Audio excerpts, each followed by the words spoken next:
Hello everyone, कैसे हो आप सब। आई होप कि आप सब अच्छे होंगे। आप सभी को पता है कि अभी हाल ही फ़िलहाल में बहुत ज़्यादा प्रतियोगिता परीक्षा हमें देखने को मिल रहा है। तो हम अपना मूल्यांकन किस प्रकार कर सकते हैं, तो उसका सबसे अच्छा जो ऑप्शन हो वो अंतिम समय में क्या होता है कि हम जितना से जितना हो सके एमसीक्यू लगाना चाहिए हमें। तो हम उसी से रिलेटेड जो कि आपके सभी प्रतियोगी परीक्षाओं में काम आने वाला है, उन सब से लेकर के हम कुछ प्रश्न को लेकर के आपके सामने आए हैं। तो आइए हम आज के इस प्रश्न को शुरुआत करते हैं।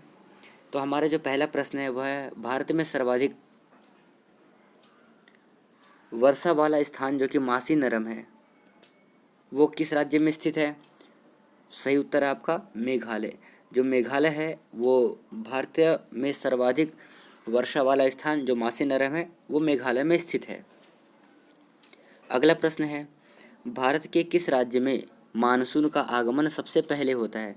जो मानसून है वो किस राज्य में सबसे पहले आता है। तो सही उत्तर है केरल। केरल में मानसून सबसे पहले आता है, इसके बाद फिर अन्य अन्य राज्यों में जाता है। अगला प्रश्न है कि किस ग्रह के चारों ओर स्पष्ट वलय है। तो सही उत्तर है जो शनि ग्रह है, शनि ग्रह के चारों ओर स्पष्ट वलय है। अगला प्रश्न है, पाक स्ट्रेट किन देशों को जोड़ता है। तो सही उत्तर आपका भारत और श्रीलंका, इन दोनों देशों को जोड़ता है पाक स्ट्रेट। एक चीज़ आपको और बता दूं कि जो भारत और श्रीलंका है, इन दोनों के बीच के जो मध्य वाला स्थान है, आपने देखा होगा कि यहाँ पर ऐसे एक बीच में ये जगह है, तो इसको हम क्या कहेंगे, राम सेतु कहेंगे, जिसको हम एडम ब्रिज कहते हैं। यह भी आपको ध्यान रखना है। अगला प्रश्न है कि भूकंप तथा इससे संबंधित घटनाओं का वैज्ञानिक अध्ययन किस नाम से जाना जाता है। तो आपका सही उत्तर होगा कि जो सॉस्मोलॉजी है, इसके द्वारा हम जान सकते हैं उसको। अगला प्रश्न है हमारा कि जस्ता के लिए प्रसिद्ध जो जावरा है, इसको खाने के लिए कौन सा राज्य प्रसिद्ध है। तो सही उत्तर है राजस्थान। जो जस्ता के लिए प्रसिद्ध जावरा खाने किस राज्य में स्थित है। तो सही उत्तर है राजस्थान में स्थित है।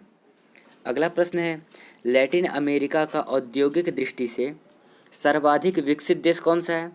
तो सही उत्तर है अर्जेंटीना। जो अर्जेंटीना है वो सर्वाधिक विकसित देश है औद्योगिक दृष्टि से। अगला प्रश्न है, बांदीपुर अभयारण्य किस राज्य में स्थित है। तो सही उत्तर है आपका कर्नाटका। कर्नाटका में बांदीपुर अभयारण्य स्थित है। एक चीज़ और बता दूं कि जो कर्नाटक है वो बेंगलुरु की राजधानी है, यह भी आपको याद रखना है। अगला प्रश्न हमारा, विश्व में सबसे गहरी झील कौन सी है।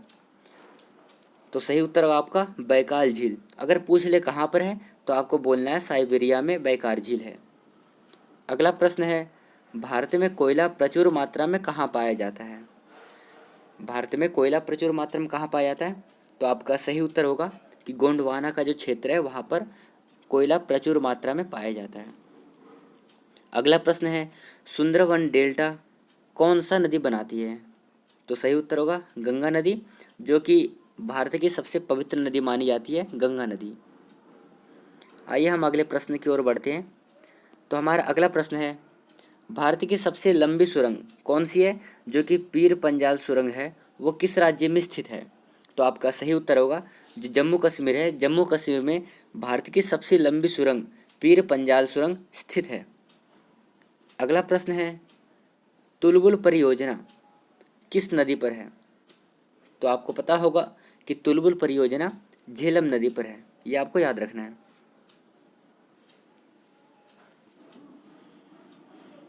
अगले प्रश्न को देखते हैं कि स्वतंत्र भारत के प्रथम भारतीय गवर्नर जनरल कौन थे। तो आपको पता होगा कि चक्रवर्ती राजगोपालाचारी स्वतंत्र भारत के प्रथम भारतीय गवर्नर जनरल थे। अगला प्रश्न है, दक्षिण मध्य रेलवे का मुख्यालय कहाँ स्थित है।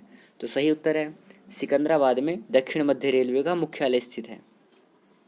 अगला प्रश्न है, कौन सा अधिकार अब आपातकाल में भी समाप्त या सीमित नहीं किया जा सकता है। तो आपका सही उत्तर होगा कि जो हमारा व्यक्तिगत स्वतंत्रता तथा जीवन की सुरक्षा है, इस अधिकार को हमसे कोई नहीं छीन सकता, हम मतलब कि समाप्त नहीं कर सकता है। अगला प्रश्न है, हुआंगहो नदी किस सागर में गिरती है? तो सही उत्तर आपका पीत सागर में हुआंगहो नदी गिरती है। अगला प्रश्न है, संविधान के किस अनुच्छेद द्वारा राष्ट्रपति को अध्यादेश जारी करने की शक्ति प्रदान की गई है? तो आपको पता है कि अनुच्छेद 123 के द्वारा राष्ट्रपति को अध्यादेश जारी करने की शक्ति प्रदान की गई है। अगला प्रश्न है, सरदार सरोवर परियोजना किस राज्य से संबंधित है? तो आपका सही उत्तर होगा कि जो गुजरात राज्य है, गुजरात राज्य से संबंधित है सरदार सरोवर परियोजना। अगला प्रश्न है, संविधान सभा के अस्थायी अध्यक्ष कौन थे? तो आपका सही उत्तर होगा डॉक्टर सच्चिदानंद सिन्हा। और आपसे पूछ ले स्थायी अध्यक्ष कौन थे? तो आपका पता होना चाहिए, हमारा स्थायी अध्यक्ष राजेंद्र प्रसाद थे। और ये पूछे कि अगर सच्चिदानंद सिन्हा कितने दिनों तक रहे थे अस्थायी अध्यक्ष? तो आपको पता होगा कि 2 दिन तक केवल रहे थे अस्थायी अध्यक्ष। अगला प्रश्न है, बांदीपुर प्रोजेक्ट टाइगर किस राज्य में स्थित है? तो आपका सही उत्तर होगा कर्नाटक।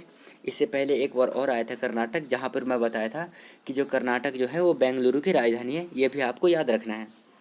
हमारा अगला प्रश्न है, उच्चतम न्यायालय की पहली महिला न्यायाधीश कौन थी? जो उच्चतम न्यायालय है वहाँ पर पहली महिला न्यायाधीश कौन थी? तो आप सबको पता होगा कि जो फातिमा बीबी है वो पहली महिला न्यायाधीश थी। किसकी? उच्चतम न्यायालय की। ये भी आपको याद रखना है। अगला प्रश्न है कि भारत का कौन सा राज्य सबसे अधिक राज्यों की सीमा को स्पर्श करता है? तो आपको पता होगा कि जो सर्वाधिक राज्य को स्पर्श करता है वो कौन करता है? उत्तर प्रदेश करता है। ये आपको याद रखना है।